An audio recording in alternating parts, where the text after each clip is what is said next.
Hello, je viens tout juste de clôturer le vlog de la semaine dernière et on se retrouve exactement au même endroit pour commencer ce vlog. J'ai tellement aimé filmer et monter le vlog du printemps qui est sorti il y a 2 semaines je crois, que ça sera à peu près un vlog dans ce style. On va peindre ensemble, on va essayer de profiter au maximum de l'extérieur. J'espère que ce vlog te plaira et c'est parti.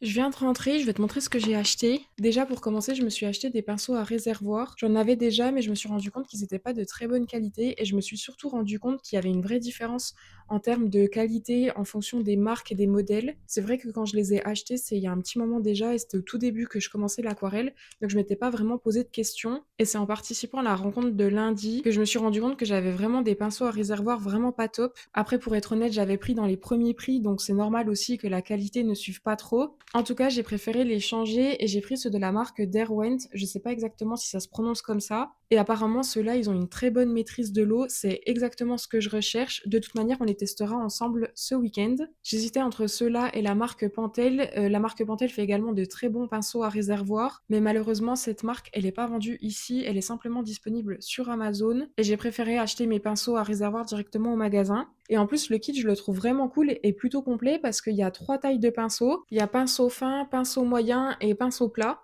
Et ensuite, je suis passée à la librairie, donc pareil, je vais te montrer ce que j'ai acheté. J'étais partie de base acheter le livre Humber Falls de Alicia Garnier parce que j'ai clairement été influencée par la dernière vidéo et les dernières stories de Marie. Mais malheureusement, il était plus disponible et je me suis tournée vers d'autres livres. Je pense que j'ai passé au moins 1 heure à lire les quatrièmes de couverture de plein de livres différents. Habituellement et comme aujourd'hui, je vais toujours à la librairie avec un livre en tête et c'est assez rare que je passe du temps, à lire les quatrièmes de couverture. Mais d'avoir fait ça, ça m'a permis de découvrir plein de livres et aussi de me donner plein d'idées pour mes prochaines lectures. Je vais souvent emprunter à la bibliothèque, mais là j'avais envie de m'acheter mes propres livres. Pour commencer, je me suis acheté Orgueil et préjugés de Jane Austen. Je n'ai jamais lu un de ses bouquins alors que c'est clairement la romancière par excellence. J'ai voulu commencer avec son plus connu et en plus l'édition elle est vraiment sublime. Et ensuite, je compte bien lire Raison et Sentiment et Emma, et pareil, je les achèterai dans la même édition. La papeterie de Tsubaki de Ogawa Ito. La quatrième de couverture m'a tellement donné envie. Il me semble que ça se passe au Japon, et en gros, c'est une écrivaine qui reprend la papeterie que lui a léguée sa grand-mère, et elle répond aux souhaits même les plus surprenants. Donc, par exemple, elle calligraphie des cartes de vœux, rédige un mot de condoléance pour le décès d'un singe, des lettres d'adieu aussi bien que d'amour. Et je sais pas pourquoi, mais je suis vraiment sensible à quand c'est des histoires déjà d'écrivains ou d'écrivaines. Et en plus de ça, quand ça se passe au Japon ou en Corée, je trouve qu'il y a un esthétisme qui ressort et qui me plaît beaucoup. D'ailleurs, il y a un autre bouquin dans ce style-là qui m'a donné beaucoup envie, mais clairement, il était à 46 $, donc je l'ai pas acheté. Mais c'était pareil avec l'histoire d'une écrivaine, mais cette fois-ci, il me semble que ça se passait en Corée. Si t'as d'autres livres de ce genre-là, n'hésite pas à me les dire en commentaire, je suis ultra preneuse. Et ensuite, j'ai acheté un petit livre comme ça qui s'appelle Le Parler québécois. D'ailleurs, je trouve ça assez drôle parce que ça parle du parler québécois, mais il a été édité en France. Mais apparemment, c'est une franco-canadienne qui a fait ce petit livre, donc ça explique aussi. Je l'ai pris parce que déjà, je trouvais ça trop cool d'avoir ça comme souvenir quand on rentrera en France. Et en plus de ça, on comprend encore clairement pas toutes les expressions d'ici et je trouvais ça cool de l'avoir à la maison. Donc voilà pour toutes mes petites emplettes. Comme tu l'auras peut-être compris, je vais faire une pause dans la saga ACOTAR. À la base, je voulais la lire tout d'un coup, mais là, c'est vrai que je passe par une période un petit peu compliquée par rapport à la lecture et j'ai envie de me redonner envie. En plus, j'en avais un peu marre de lire sur ma liseuse et les 2 prochains tomes de la saga ACOTAR n'étaient pas disponibles à la bibliothèque. Je vais me dépêcher de finir le livre que je suis en train de lire pour commencer un de ces 2 livres. Honnêtement, je sais pas du tout par lequel commencer. On verra bien et j'ai trop hâte de tester les pinceaux. Je pense qu'on les testera ensemble samedi parce que j'ai prévu d'aller au parc et de peindre là-bas.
je viens de me poser au haut du Mont Royal, il n'y a pas trop de monde. De toute manière, c'est un endroit qui est pas ultra connu et qui est pas connu des touristes, donc je devrais être tranquille. Je me suis amené 2 activités. La première, c'est de la lecture. Hier, j'ai fini le tome 3 de la saga ACOTAR. Je n'ai pas filmé, mais je l'ai fini. Et du coup, ce matin, j'ai pu commencer ce livre. Pour l'instant, j'aime beaucoup, mais j'en suis vraiment qu'au tout début, donc je t'en reparlerai quand j'aurai un peu avancé. Et j'ai également pris mon carnet pour tester du coup mes pinceaux à réservoir que j'ai achetés avec toi jeudi. D'ailleurs, je vais commencer par ça et ensuite je lirai un petit coup. En plus, j'ai trouvé un petit coin à l'ombre parce qu'ici c'est quand même pas mal au soleil. Et derrière moi, il y a un petit point de vue, donc c'est franchement agréable et on entend les oiseaux et tout. Donc je pense que je vais passer une super après-midi.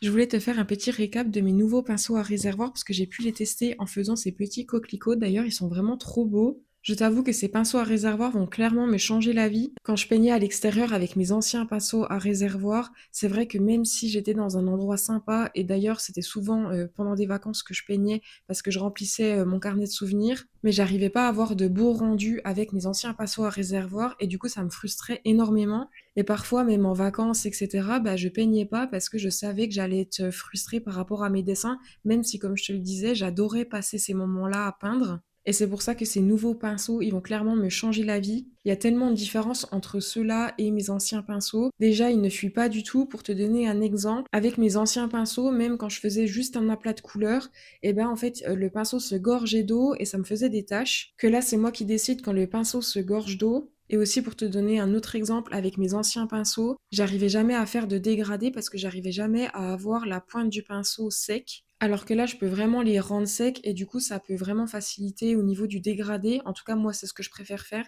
Travailler avec un pinceau qui a été nettoyé et qui est un petit peu sec. Parce que sinon, quand le papier est réhumidifié, c'est là où on a des taches en fait.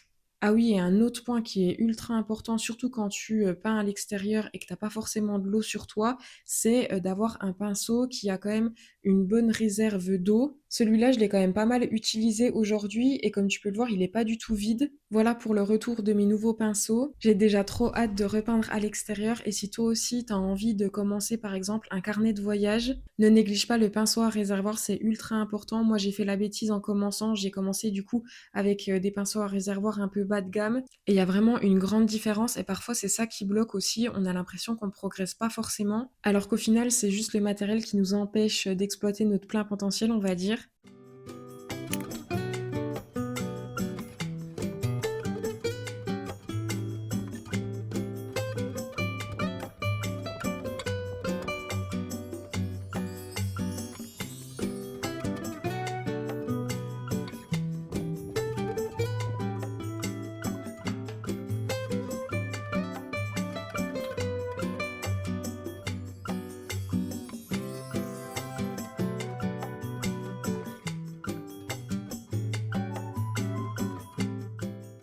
Je voulais te parler un petit peu de ma lecture parce que j'ai quand même un petit peu avancé. Pour l'instant, j'en suis qu'à la page 60 et il y a quand même plus de 400 pages.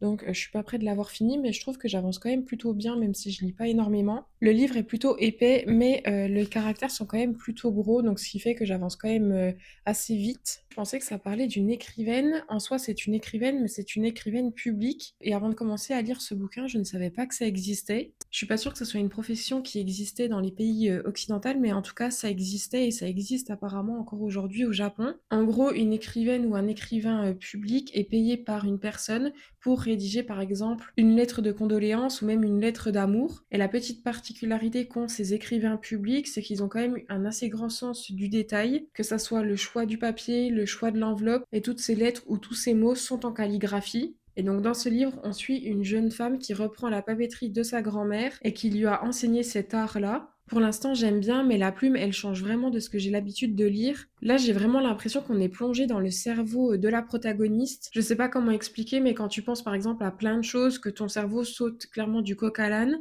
bah là, c'est exactement pareil, mais à l'écrit. La seconde d'avant, elle va parler de sa grand-mère, et la seconde d'après, elle va parler de sa voisine qui a perdu son chat ou que sais-je. Donc c'est en ça que t'as l'impression d'être dans son cerveau, parce qu'en fait, tu suis son cheminement de pensée. Et un autre truc qui me perturbe beaucoup, c'est que les chapitres sont vraiment très longs. Là, par exemple, pour te montrer, là, c'est simplement le premier chapitre et c'est même pas un chapitre, c'est juste un changement de saison. Il me semble que c'est scindé en plusieurs saisons, t'as automne, hiver, etc. Et donc là, on change de saison. Donc, tu vois, il faut attendre un petit temps avant de se dire, ok, je change de chapitre, entre guillemets. Et moi, c'est vrai que j'aime beaucoup les livres qui ont des chapitres relativement courts parce que je trouve que ça rythme vraiment une lecture. Mais bon, je vais quand même le continuer parce qu'il est quand même super sympa à lire et je découvre plein de choses. Par exemple, je ne connaissais pas ce terme d'écrivain public. Je vais le continuer et je t'en reparlerai de toute manière dans un prochain vlog.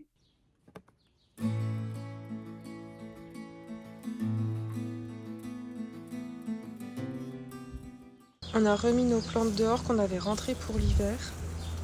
Dans ce petit pot-là, je pense qu'on va mettre autre chose parce que bon bah elle est un peu fichue. Faut qu'on s'occupe de ce pot-là aussi parce que la plante est fichue. On s'occupera de tout ça dans un prochain vlog.